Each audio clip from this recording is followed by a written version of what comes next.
या इलाही हर जगह। बोलो सुभान अल्लाह। हमें यूँ समझ लीजिए सब तरफ से जालिमों ने घेर रखा है, लेकिन रब की रहमत इतनी बुलंद व बाला है कि उसकी रहमत के सामने सब कुछ बेकार है। तो यही दुआए जुमला है, इंशाअल्लाह आप समाअत करें। या इलाही हर जगह। बोलो सुभान अल्लाह। आप सुभान अल्लाह बोलते रहोगे तो मैं बोलने की कोशिश करूंगा इंशाअल्लाह। आधा घंटे से 31 मिनट भी नहीं लूँगा, मैं हट जाऊंगा क्योंकि उलमाए किराम और भी तशरीफ़ लाने वाले हैं इंशाअल्लाह। या इलाही हर जगह तेरी अता का साथ हो। जुमे में हमारी मस्जिदों में इमाम साहब दुआ करते हैं तो हम लोग क्या कहते हैं? आमीन। अब भी आमीन कहिएगा इंशाअल्लाह। और ये आला हजरत ने लिखे हैं दुआई जुमले हैं इंशाअल्लाह। पता नहीं कब किसकी दुआ रब की बारगाह में कबूल हो जाए। या इलाही हर जगह तेरी अता का साथ हो। या इलाही हर जगह तेरी अता का साथ हो। तड़प कर कहे या रसूल अल्लाह। या इलाही हर जगह तेरी अता का साथ हो। जब पड़े मुश्किल शहे मुश्किल कुशा का साथ हो। जब पड़े मुश्किल कुशा मुश्किल कुशा का साथ हो। और ये भी शेर समाअत कर लें, तड़प कर कहे या रसूल अल्लाह। या इलाही भूल जाओ नज़ा की तकलीफ को। ये उलमाए किराम का स्टेज है, आप देख रहे हैं, ये सब जानते हैं। नज़ा कौन सा वक्त होता है? नज़ा का वक्त वो होता है जब इंसान जिंदगी और मौत के दरमियान जंग लड़ रहा है, बहुत मौत के अनकरीब होता है।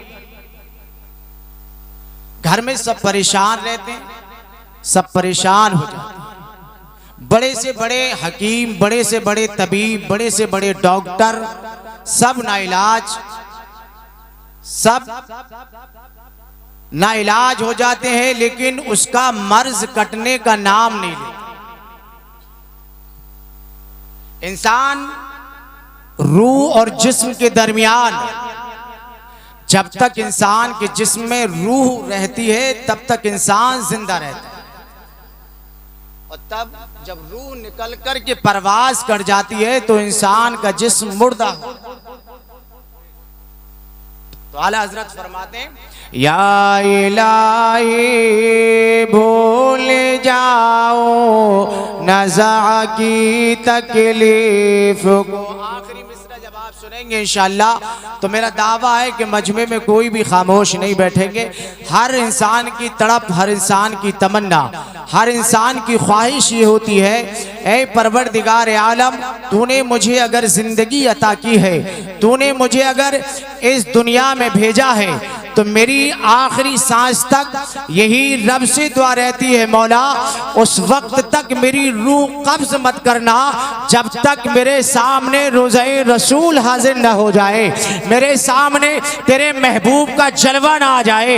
लेकिन प्यारे अंदाजा तो लगाइए, ऐ लुहामई के गयूर मुसलमानों, वो कौन सा खुशनसीब इंसान होगा जिसके सामने अगर रसूल कायनात सल्लल्लाहु तआला अलैहि वसल्लम तशरीफ ले आए और उसकी मौत अगर रूह कब्ज हो जाए और जिस्म से रूह परवाज कर जाए तो वो ये फख्र से कहेगा, ऐ दुनिया वालों, मेरी मौत मौत नहीं है, बल्कि मैंने जाते जाते ऐसी हस्ती का नजारा कर लिया है जिसके सदक़े में रब ने सारी कायनात को पैदा। सुभान अल्लाह, सुभान अल्लाह, बहुत खूब हजरत, सुभान अल्लाह।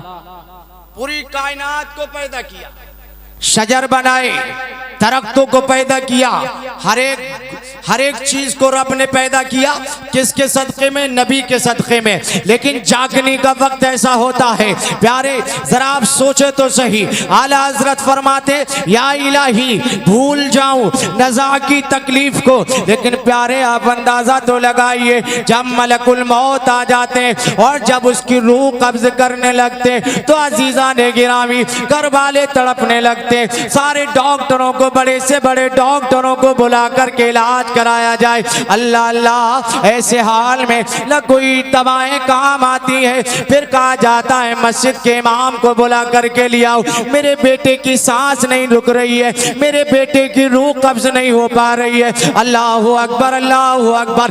ऐसे पुरफदन दौर में, ऐसे हाल में लोग जब परेशान हो जाते हैं, या बाप का जनाजा हो, या बाप की तबीयत खराब हो जाए, या बेटे की तबीयत खराब हो जाती है, लेकिन नज़ा का वक्त ऐसा होता है, हर इंसान चाहता है हजूर के उसके अजीज अकरबा कहते हैं कलमा पढ़ो, कलमा पढ़ो, कलमा पढ़ो, कलमा पढ़ो। लेकिन कलमा पढ़ा तब जाता है जब पैदाइश से लेकर होश संभाला जाता है तो माँ उसे कलमे की आदत डालती है। ऐ मेरे लखते जिगर नूरे नजर, तेरी आँख खोलेगी तो कलमा पढ़ते पढ़ते खोलेगी, तू जब सो जाएगा तो कलमा तैयबा पढ़ते पढ़ते सो जाएगा, तो चलते रहेगा तो कलमा पढ़ेगा, सोते सोते सोते सो जाएगा, फिर भी कलमा पढ़ते पढ़ते सो जाता है। तो यकीनन जब रूह कब्ज हो जाए होती, जब रूह कब्ज होने का वक्त आएगा तो उसकी जबान से कलमा तैयबा जारी हो जाए। आप भी चाहते हैं कि मेरी जबान से भी कलमा तैयबा जारी हो, लेकिन रब ने इरशाद फरमाया, कुल्लु नफ्सिन ज़ाइक़तुल मौत। हर जानदार चीज को, हर नफ्सी जान को मौत का जायका चखना है, और वो क्यों ना हो जो दुनिया में आना है, जो दुनिया में आया है उसे दुनिया से जाना है। लेकिन प्यारे, मौत बहुत भयानक चीज का नाम है, मौत बहुत भयानक पुल का नाम है। कोई ऐसा इंसान नहीं जो मौत से बच जाए, जो दुनिया में पैदा हो गया। लेकिन प्यारे, हर इंसान चाहता है मेरा बेटा हाफिज कुरान हो जाए, हर इंसान चाहता है मेरा बेटा आलिम दीन बन जाए, हर इंसान चाहता है, हर वालिदैन की तमन्ना ये होती है, ऐ परवरदिगार आलम, मेरा बेटा जज बन जाए, या मेरा बेटा इंजीनियर बन जाए, या मेरा बेटा प्रोफेसर बन जाए। एक बाप के कहने से या माँ के कहने से बेटा LLB करके वकील बन जाता है, और एक वालिदैन के कहने से बेटा प्रोफेसर बन जाता है, या MBBS की डिग्री हासिल कर लेता है। लेकिन जब बाप का जब आखिरी वक्त होता है तो ना वो डॉक्टर काम आते हैं, ना वो डिग्रियां काम आती हैं। काम वो आएगा जो सीने से लगाकर कुरान पाक को ले जाएगा, जो सीने में बसाकर कुरान पाक को महफूज करता है। रब तबारक व तआला की कसम, अगर वो बंदा अगर अपने बाप के सराहने खड़े होकर या पायती पे खड़े होकर के सूरह यासीन पढ़ के सुना देगा तो उसके बाप की रूह आसानी से निकल जाए। नारे तकबीर, नारे रिसालत, मसलके आला हजरत, मसलके आला हजरत मौलाना मुकीमुर रहमान साहब किबला। नारे तकबीर, नारे रिसालत। नज़ा का वक्त, इंसान को जाना तो है ही, लेकिन तमन्नाएं फिर भी दिल में गर्दिशें करती रहती हैं। हाय मैं अगर नमाजी होता, काश मैं कुरान को पढ़ने वाला, या मेरे घर वालों ने आलिम दीन बनाया होता, या कौम की खिदमत करने वाला कोई रहनुमा बना करके तैयार किया गया होता। तो वही जुमला मैं फिर दोहरा रहा हूँ, या इलाही हर भूल जाऊं नज़ा की तकलीफ को।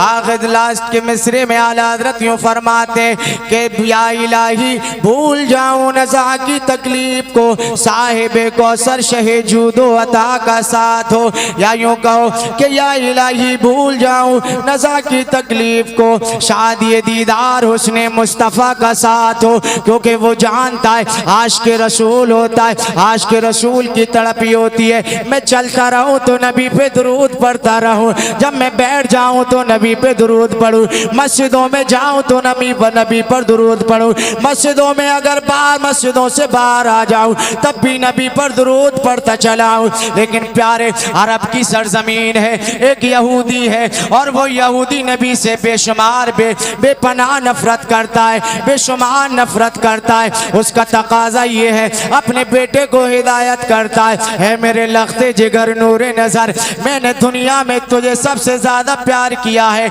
मैंने दुनिया में तुझसे ज्यादा किसी को प्यार नहीं किया। मैंने सुना है मक्के में अरब की धरती पर एक नबी है मोहम्मद अरबी जिसका नाम है, उससे तुम दूर रहना। ये सुना है कि अगर कोई उसकी तारीफ सुन ले या उसके चेहरे पे नजर पड़ जाती है तो बेकरार हो जाता है। सुभान अल्लाह। एक यहूदी का अकीदा ये है, तो वो बेटे से कहता है, बेटा कहता है ए अब्बा जान, अगर जब आप इतनी बुराई करते हो, जब आप इतनी नफरतें करते हो तो बताओ, मैं ये चाहता हूँ उस मोहम्मद अरबी का चेहरा मैं भी देख लूं।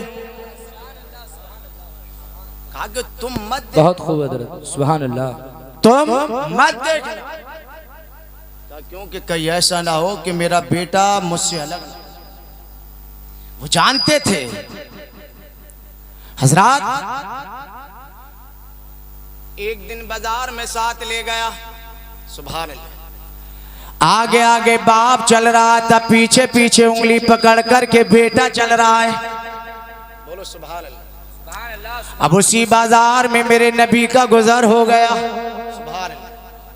यहूदी नफरत करता था, यहूदी बेपनाह नफरत करता था, इतनी अदावतें रखता था। वो चाहता था कि मैं दुनिया में किसी को भी देख लूं, लेकिन अब्दुल्ला के बेटे पे नजर न पड़ने पाए। लेकिन अपने आप को तो रोक लिया गया, लेकिन बेटे ने देखा, और बेटे ने देखा तो बाप की नजर अब्दुल्ला के लख्ते जिगर नूरे नजर मोहम्मद अरबी के चेहरे पे पड़ गई। और जब चेहरे पे नजर पड़ी तो यहूदी ने अपना चेहरा फेर लिया। बेटे ने पूछा, अब्बा जान ये तो बताओ कि तुमने चेहरा क्यों फेर लिया है, तुमने चेहरा क्यों फेर लिया? कहा बेटा बस ऐसी कुछ नहीं, ऐसी फेर।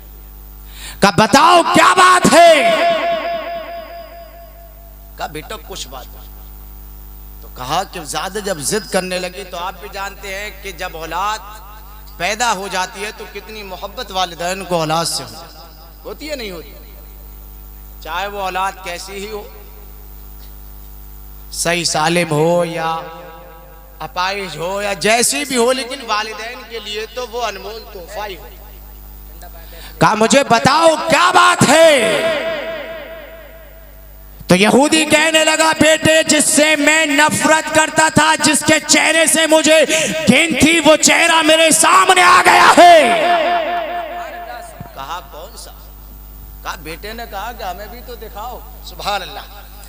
और कसम खुदा की जब बेटे की नजर पड़ी थी तो मेरे नबी के चेहरे पे नजर का पड़ना था, और मेरे नबी ने जब बेटे को देखा था तो उस बेटे की दिल की दुनिया का तख्ता पलट गया था। तो ये गुजारिश करने लगा और ये अर्ज करने लगा, ए अब्बा जान मुझे चेहरे को देख लेने दिया जाए। मुझे चेहरे पे ऐसा लगता था जैसे अगर नजर लग गई है, अगर नजर जब झुक गई, नजर जब चेहरे मुस्तफा पे पड़ गई थी तो बेटा ये कह रहा था, अब्बा जान इस चेहरे से कहां तक तुम भाग जाओगे? इस चेहरे से ज्यादा हसीनो जमील मैंने कोई देखा ही। लेकिन हुआ ये मुख्तसर ये कि बेबाप चलने लगा, बाहर आ गया, कहा बेटे के दिल में इश्क रसूल मौजिज़न मांगने लगा और इश्क रसूल की पलटियाँ लेने लगा, इश्क रसूल गर्दिश करने लगा। लेकिन प्यारे हर वक्त घर में जब बेटा रहता था तो उसके चेहरे पे, उसकी निगाहों में चेहरे मुस्तफ़ा बस गया था। और बसता भी क्यों नहीं यार, ये तो अपने हैं, अगर गैर भी देख लेते हैं तो नबी का कलमा पढ़ने पे मजबूर हो जाते। अब आखिरी बात ये, आखिर में हुआ ये कि बेटे के दिल में मोहब्बत पैदा हो गई, इतनी मोहब्बत जब तक नबी को देख ना ले चैन ना पड़े। बाप भी परेशान, माँ भी परेशान, पूरे यहूदी के लोग परेशान हो गए। कहा कि घर से निकाल दिया जाए, कहा घर से बाहर कर दिया जाए। लेकिन बाप की ममता है, माँ की ममता है, बेटे को जुदा नहीं कर सकती है, बेटे को अपने से अलग नहीं कर सकती। ये तो कुछ दिनों का माहौल है, लेकिन पूछो उन माओं से जिन माओं की गोद उजड़ गई हो, जिन माओं के बचपने में बच्चे छीन लिए गए हो, जिन माओं के बच्चों को पेट से बाहर निकाल करके लोगों ने कत्ल कर दिया हो। अल्लाह अकबर मुसलमानों, आज हम कैसी गफलत की नींद सोए हुए हैं, आज हम पर कितने जुल्म सितम के पार तोड़े जा रहे हैं। लेकिन प्यारे इस्लामी भाइयों जरा गौर तो फरमाइए, ये खामोश मिजाजी तुम्हें जीने नहीं देगी। जीना इस दौर में तो कोहराम मचा दो, हमें डरने की जरूरत नहीं है। जिसके साथ में पैगंबर इस्लाम हो उसे दुनिया की कोई ताकत उसका कुछ बिगाड़ नहीं।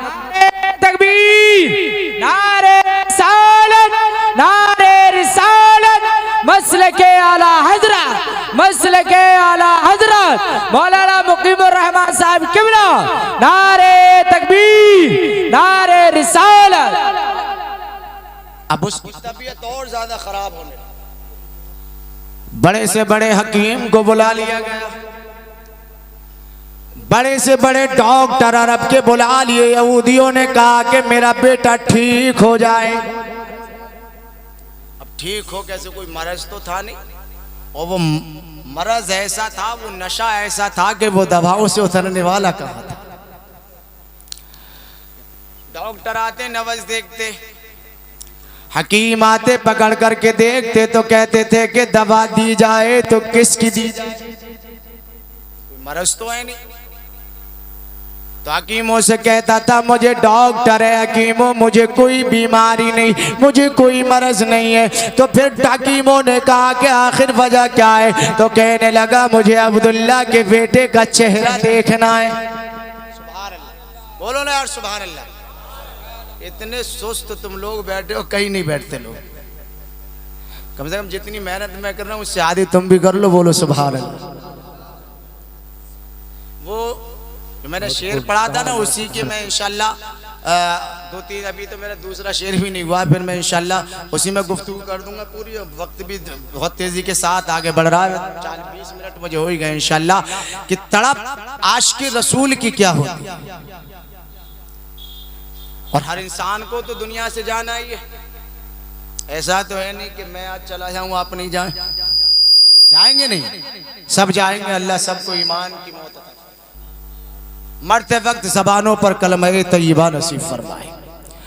हजरात हकीम आते थे चले जाते थे, डॉक्टर आते थे चले जाते थे, यहूदी परेशान, यहूदी की बीबी परेशान, यहूदी के और बच्चे परेशान। आखिर हमारे बेटे को क्या हो गया, मरज बढ़ता चला गया, मरज बढ़ता चला गया। यहाँ तक के बात ये आ गई कि उसकी रूह कब्ज करने का वक्त आ गया, लेकिन रूह कब्ज हो नहीं पा रही है। वो कुछ कहना चाहता है, अभी मुसलमान भी नहीं हुआ है, अभी कलमे तय्यबा भी नहीं पढ़ा है। लेकिन प्यारे मैं आपको बताता चलूं कि जब इश्क रसूल दिलों में जगमगाने लगता है तो उसके दिल की दुनिया का तख्ता पलट जाता है। लेकिन प्यारे ऐसे ही इस्लाम ने कुर्बानी नहीं दी है, ऐसे इस्लाम के चाहने मानने वालों ने कुर्बानी नहीं दी है। अभी आप कुछ दिनों पहले की बात है, रांची में एक गोली खा करके मुदस्सिर नाम का लड़का के दुनिया से कूच कर गया, और जिस वक्त गोली लगी थी उसकी माँ ने ये मीडिया पे कहा था कि मुझे फख्र है कि मेरा बेटा इस्लाम के लिए कुर्बान हो गया। उसने गम नहीं मनाया है। माँ ने कहा था जब जब मेरे बेटे के गोली लगी थी उस वक्त मेरी बेटे की जबान पे था इस्लाम जिंदाबाद, इस्लाम जिंदाबाद। पता ये चला कि 1450 बरस से लेकर आज तक लोग इस्लाम को मिटाते चले आए हैं। इस्लाम ना मिटा है, इस्लाम के मिटाने वाले मिटे। सुभान अल्लाह, सुभान अल्लाह।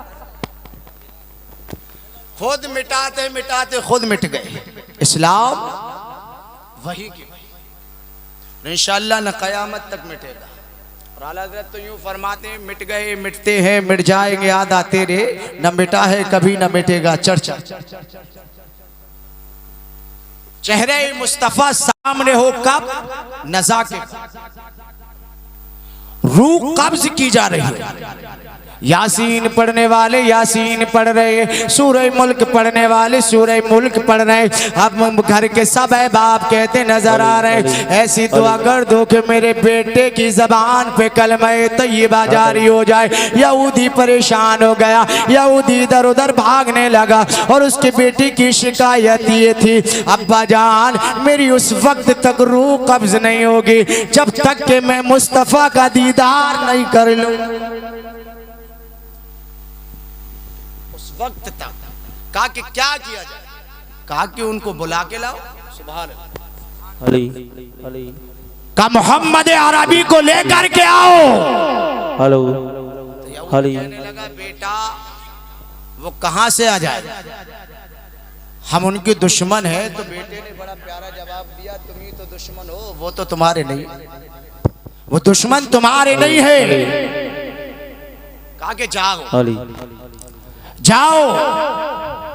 बेटे की मोहब्बत बाप के दिल में गर्दिशें करने लगी। ज्यादा इसरार जब बेटे ने किया तो बाप गया कि बेटा नहीं कहते हो, नहीं मानते हो तो मैं चला जाता हूं, लेकिन आएंगे। सुभान अल्लाह, बोलो मचल के सुभान अल्लाह।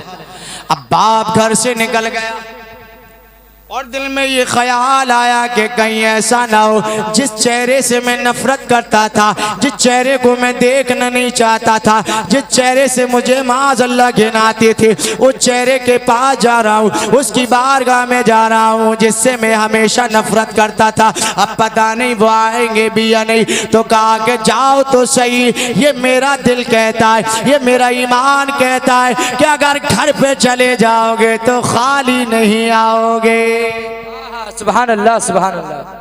अभी ईमान लेकर के नहीं आया है, अभी तो नमाज भी फर्ज नहीं हुई, एक वक्त की नमाज भी अदा नहीं की है। जब मुसलमान नहीं है तो नमाज कहां से पढ़ेगा? अरे नमाज तभी तो फर्ज होती है जब पूरे फुल तरीके से इस्लाम में दाखिल हो जाओ। लेकिन हाल तो आज हमारी कौम का ये हो गया कि पूरे के पूरे क्या पूरी मस्जिदें हमने खाली। कब्रिस्तान में जब जाएंगे तो सोचेंगे कि यार नमाज पढ़ना चाहिए। बहुत तकलीफ होती है जब रूह कब्ज। हम जनाजों को दफनाने जाते हैं, हमें पैगाम मिलता है कि हमें भी एक दिन यहां आना है,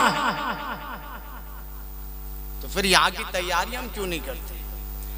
बाप गया, दिल में सोचने लगा कि पता नहीं आएंगे भी नहीं आएंगे, आएंगे या नहीं आएंगे। तो जब वो मेरे नबी की बारगाह में पहुंचा तो मेरे नबी ने इरशाद फरमाया, आओ अरबी आओ, जरा ये बताओ कि हमारे चाहने वाले का हाल कैसा है। सुभान अल्लाह, बोलो मेरे नबी ने बताया कि हमारे चाहने वाले का हाल क्या है। यहूदी ने सुना तो कहने लगा कि मैंने अभी तो आपने उसको देखा भी नहीं है, हाल मालूम कैसे हो गया? तो कहा कि जब दिल से दिल की लगन लगती है तो कसम खुदा की अपने चाहने वालों को हर जगह लोग याद करते नजर। सुभान अल्लाह, सुभान अल्लाह। कहा कैसे आना? कहा कि मेरे बेटे का बुरा हाल हो गया है। कहा जाओ तो सही, जरा देखो तो सही हाल क्या है। कहा कि मेरे नबी की बारगाह में हजरत सिद्दीक अकबर भी मौजूद थे, हजरत उमर फारूक आजम भी थे और सहाबाए किराम भी तशरीफ फरमा थे। मेरे नबी ने इरशाद फरमाया, है मेरे जानिसार उठो उठो, है मेरे जानिसार साहबियों चलो चलो, जाके देखो तो सही हमारे आशिक का हाल क्या है, हमारे चाहने वाले का मिजाज क्या है। सबको लेकर के चले और जब बाप उसका पहले घर में दाखिल हो गया और जब खाली चलाया तो बेटे से कहने लगा बेटा मैंने कहा था मोहम्मद अरबी आएंगे नहीं। कहा क्या कहा है? कहा कि कुछ जवाब नहीं दिया है। कहा कि जवाब नहीं दिया है तो जरूर आएंगे। सुभान अल्लाह, ये बेटे का ईमान है, बेटे का यकीन है किस पर? मोहम्मद अरबी पर। और जब मेरे नबी की बारगाह में जब वो आया था, आने के बाद घर में दस्तक दे दी, घर में अंदर चला गया, लेकिन पीछे से प्यारे नबी तशरीफ ला रहे थे। और जब गली में आए तो उसने कहा, यहूदी के बेटे ने कहा अब्बा जान मानो या मत मानो मोहम्मद अरबी आ गए। सुभान। कहा कि पता कैसे चला? तो कहा कि खुशबू बता रही है मोहम्मद आ रहे। और बताते क्यों नहीं? आला हजरत ने यूं तर्जमानी की है, उनकी महकिन दिल के ऊंचे खिला